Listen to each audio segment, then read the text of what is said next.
लीजिए सुनिए मोहनलाल यादव का लिखा हुआ एक व्यंग इंसल्टोमीटर उर्फ अपमान मापी यंत्र।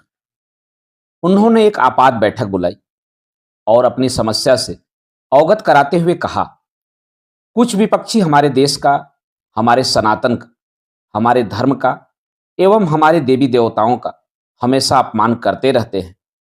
आप सब जानते हो कि मेरे ऊपर कितना वर्कलोड है।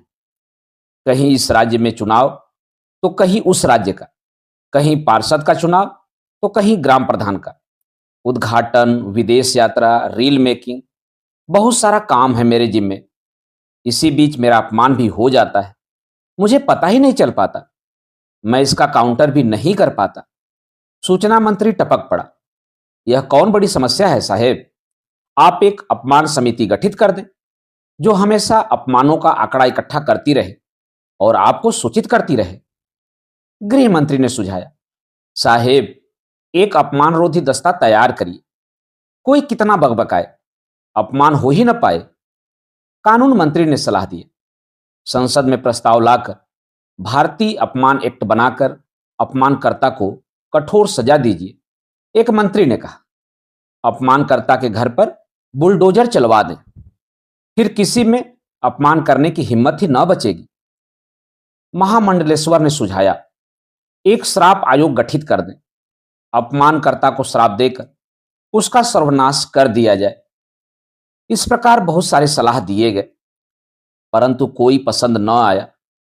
एक कोने में एक सनातनी वैज्ञानिक जो भारतीय सनातन अनुसंधान संस्थान का डायरेक्टर था, वह बड़े धीर गंभीर सनातनी स्वर में बोला, साहेब आप आदेश दें तो हमारे संस्थान के सनातनी वैज्ञानिक एक यंत्र बना दें, इंसल्टोमीटर, अर्थात यह अपमान मापी यंत्र।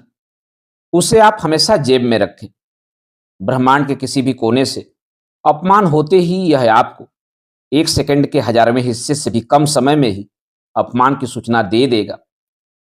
उनको यह सलाह बहुत पसंद आई।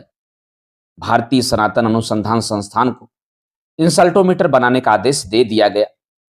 इस प्रोजेक्ट का टेंडर निकलवाया गया, जो कि उनके एक जिगरी दोस्त को प्राप्त हुआ। सनातनी वैज्ञानिकों ने दिन रात काम करके मात्र 1 हफ्ते में यह यंत्र तैयार करके उनको सौंप दिया। मित्रों, यह यंत्र बहुत बढ़िया काम कर रहा है। चुनावी सभा में तो यह बहुत उपयोगी सिद्ध हो रहा है। अब उनको तुरंत अपमान का पता चल जाता है। अब वह अपने चुनावी मंचों से अपने भाइयों और बहनों को बराबर अपमान होने की सूचना से अवगत करा रहे हैं। अभी आप सुन रहे थे एक व्यंग